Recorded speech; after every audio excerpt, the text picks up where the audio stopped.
Sawadee ka, and you're watching Thai PBS World Tonight. I'm Nat Bunna. I'm Frankanshi. We'll begin tonight with the story.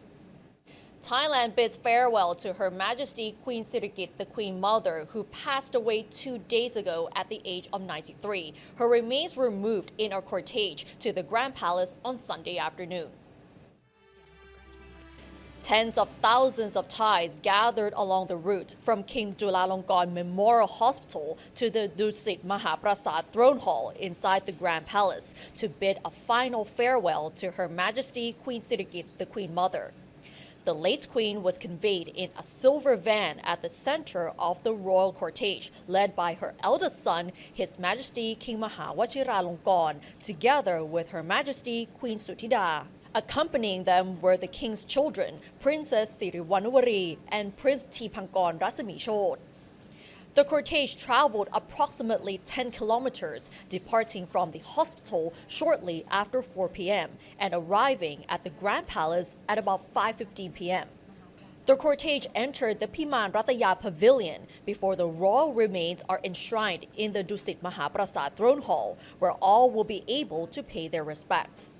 Many Thais held portraits of Queen Sirikit, depicting her tireless dedication and compassion throughout her more than 7 decades of public service, alongside His Majesty King Bhumibol Adulyadej the Great. For those who wish to pay respects to Her Majesty Queen Sirikit, the Queen Mother, the Bureau of the Royal Household has allowed the general public to pay respects before her royal portrait at Sala Sahathai Samakom of the Grand Palace starting from today from 8:30 a.m. to 4 p.m. The public will also be allowed to attend and pay their respects before the royal remains at the Dusit Mahaprasad Throne Hall of the Grand Palace from Sunday, November 9th from 9 a.m. to 12 p.m. And this morning, officials have set up several tents and chairs at Sanam Luang to accommodate those traveling to pay respects to the late Queen Mother at the Grand Palace starting from today.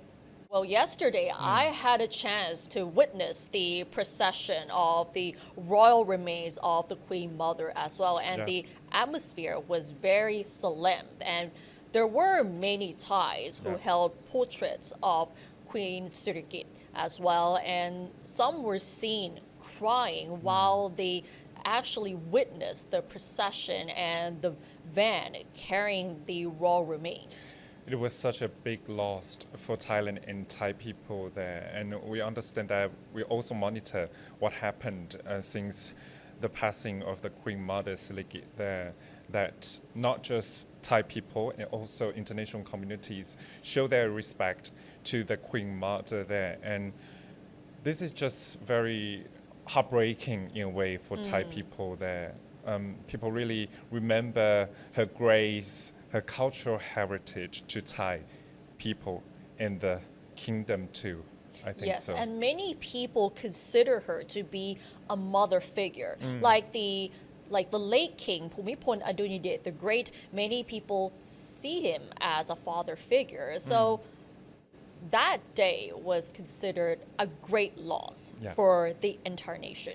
Right, but of course for those people who travel to Thailand, we have to give some notice there too, because according to TAT, the Tourism Authority of Thailand already said that Sukhothai Loi Krathong and Candle Festival 2025 is still ongoing, but we might see some modification to, of course, respect the passing of the Queen Mother. And another big event is Vijit Chao Phraya 2025. That will be postponed until further notice. But also TAT of course, give notice to those foreigners coming to Thailand right now. Of course, Thailand remains open and fully operational, but just kindly request to dress and behave respectfully, particularly when visiting temples, royal sites, or government premises.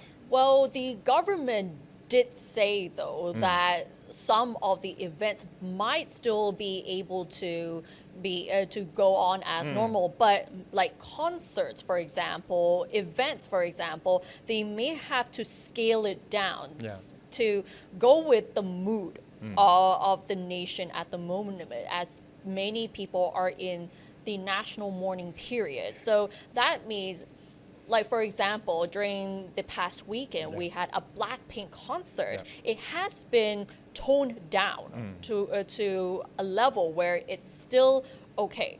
Yeah, in a moment of silence to respect the passing of the Queen Mother sitting there. And of course, we didn't see any fireworks during the concert too. And few concerts hosted by Thai singers also rescheduled or postponed at this moment. Exactly. So if you're expecting extravagant celebrations, especially during the Christmas and New Year holidays, you might expect the whole vibe to be more solemn compared to previous years. And also, of course, for like right now we wear black because we want to give the respect to the Queen Mother there. As foreigners, if they come to Thailand, they turn on the TV, they will see, of course, some like TV emblem or logo right now. It's black and white, and of course, announcers and anchors wear black and white too. Exactly, because most people right now will be in their mourning period. So don't be surprised if you see many people wearing black, white, and gray. But if you're planning to come to Thailand, it's best to avoid colorful dresses at the moment because of the atmosphere right now. Yeah, pale color or white or black color could be great in this mourning period. Exactly. And yesterday, ASEAN witnessed another historical moment as the ceasefire agreement between Thailand and Cambodia was signed with the presence of US President Donald Trump and Malaysia's Prime Minister Anwar Ibrahim. US President Donald Trump co-signed a truce between Thailand and Cambodia during the first stop on his Asia tour on Sunday, touting new trade deals with the countries after they agreed to prolong a ceasefire along their border. And following the ongoing border tensions, Thailand and Cambodia agreed an initial truce in late July after intervention by President Trump, as well as Chinese diplomats and Malaysian Prime Minister Anwar Ibrahim, who chairs the ASEAN bloc. A new joint declaration was signed by Thailand's Prime Minister Anutin Chanvirakul and Cambodian Prime Minister Hun Manet, as well as Trump and Anwar. Trump described the peace deal as a momentous day for all the people of Southeast Asia. It also says they will organize demining efforts along their border, withdraw heavy weapons, and allow access to ceasefire monitor teams organized by the ASEAN regional bloc. So let's have a listen to what Donald Trump had to say. A momentous day for all of the people of Southeast Asia as we sign a historic agreement to end the military conflict between Cambodia and Thailand. Today, alongside this peace treaty, we also are signing a major trade deal with Cambodia and a very important critical minerals agreement with Thailand. The United States will have a robust commerce and cooperation transactions, lots of them, with both nations as long as they live in peace. And I really feel that when we make deals, we see two countries that we do a lot of business with. We do a lot of business with both of them.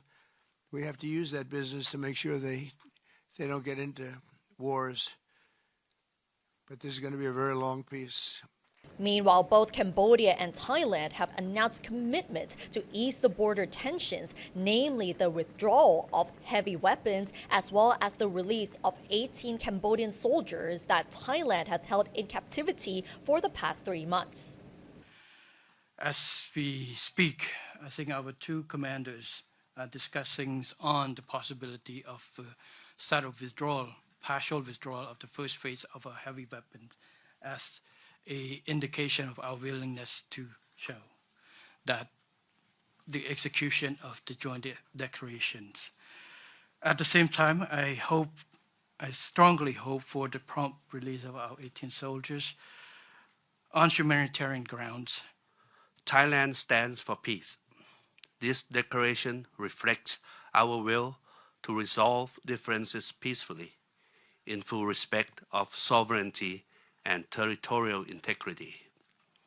This declaration, if fully implemented, will provide the building blocks for a lasting peace. Soon after the agreement was signed, the White House announced trade deals with Thailand and Cambodia. A non-binding memorandum of understanding with Thailand outlines increased cooperation on trading rare earth minerals, which are vital to tech products and of which China is the world's leading producer. The headline of the Cambodian trade deal confirms the 19% tariffs, a let-off from the 36% Trump had been threatening in his global tariff deals. The Thai-Cambodia truce has generally been held since July 29th, but the countries have traded allegations of ceasefire breaches, and analysts say a comprehensive peace pact resolving the territorial dispute at the core of the conflict remains difficult. So yesterday was actually a momentous event where we saw President Donald Trump in the signing event between Thailand and Cambodia. So it looks like Trump has finally succeeded in being the peacemaker. Right. According to so many political analysts there, this is how Donald Trump showed his muscle and, of course, the power of the United States in this region, because according to so many historical aspects there, because during the former President Biden, we haven't seen too much influence to Southeast Asia, but right now, this time, Donald Trump showed the power to everyone, including China in the region. So that's why I think this time, Donald Trump, our President Trump, is very delighted about the joint statement between Thailand and Cambodia. But according to, of course, Kun Anutin Chonrakun, our Prime Minister, and Sihasa Phomket also our Foreign Minister, that this is not a legally binding MOU or statement there. This is, we would say, an open door to start to really find a truce between Thailand and Cambodia. So it's very worth watching the process after that. So what is much more important right now is what will happen after this agreement that took place yesterday. But we actually have more details of the trade deal between Thailand and the US, right? Right. So in addition to the joint statement between Thailand and Cambodia, right now we have to talk about the trade deal between Thailand and the United States, because I understand that our Commerce Ministry is trying so hard to really seal the deal with the United States. Of course, we understand that 19% on Thailand's goods to the United States right now. So our Commerce Minister Supaji Sutampan say that the statement represents the joint spirit of Thailand and the US to work out an agreement on reciprocal trade, which is based on mutual benefit, stable and sustainable economic relations, with the expectation that the trade talks can be concluded by the end of this year. Thai export to the US last year were valued at 54 billion US dollars compared to the one with China, 74.4 billion. The main products exported from Thailand to the US are computers and computer accessories, phones and accessories too. So Nat, I think right now this time, Kun Supaji, our Commerce Minister, right now really wants to find the best deal with the United States in any way, but we might have to give some efforts and benefits to the United States too, because in the framework, joint agreement and joint frameworks between Thailand and the United States, Thailand needs to eliminate tariff barriers on about 99% of US goods, covering all range of US industrial, food and agricultural products. And we talk about non-tariff measures, of course, addressing and preventing barriers to US food and agricultural products. So we talk about quota, how many quotas that we give it to US. Right now we have to eliminate mostly. And of course, Thailand needs to commit to refrain from imposing digital service taxes and measures. And one highlight we have to mention here is Thailand's purchase for US agricultural products, including feed, corn, soybean meal, with an estimated value of 2.6 billion per year. Energy products, and of course 80 of US aircrafts. Of course, we talk about Boeing or fighter jets too. So there are so many details that Thailand and the United States officials have to agree on and have to process to talk about now. But of course, in this week with Thai PBS World, we will talk about it in detail, how Thailand could get impacted about this framework, joint framework, and how can Thailand's government really protect Thailand's industries, including agricultural products too. Yes, and it looks like it's an aftermath from the Yeah. peace deal yesterday. So they have come up with the trade deal where there's a lot to exchange for. Yeah, and we have to see and monitor what Thailand's government can really help SMEs and smaller businesses in industrial sector and agricultural sector too, because I talked to one SME leader and a CEO last week. They really want to see how Thailand's government can help them in terms of financial access. If they go to banks in Thailand, that high interest rate really prohibit them from getting money or borrowing money in Thailand. They have to borrow from outside of Thailand and put that money in, which could really deteriorate Thailand's competitiveness comparing to other countries like Vietnam and Malaysia. Yeah, and apart from the trade deal between Thailand and the US, there is still a lot more ahead for the commerce minister, because there's still the ASEAN summit and there's also the APEC summit in South Korea, which is coming up real soon. So there's a lot in store for the commerce minister and the Thai government as a whole to put Thailand back on the regional map and to enhance the economic cooperation in the Balkans as well. And very critical to see the APEC meeting, as you talked about. Chinese President Xi Jinping and the US President Donald Trump will meet there to talk about rare earth materials too. That might really impact not just Thailand, regional trade map there, and we have to see that too. Exactly. All right, and that's all for this edition of Thai PBS World Tonight. Join us every Monday and Tuesday at 6 p.m. on Thai PBS World's Facebook and YouTube Live. You can also follow us on social media and our website, thaipbsworld.com, for all the latest stories and analyses about Thailand. Thanks for watching, and we'll see you tomorrow. สวัสดีค่ะ สวัสดีครับ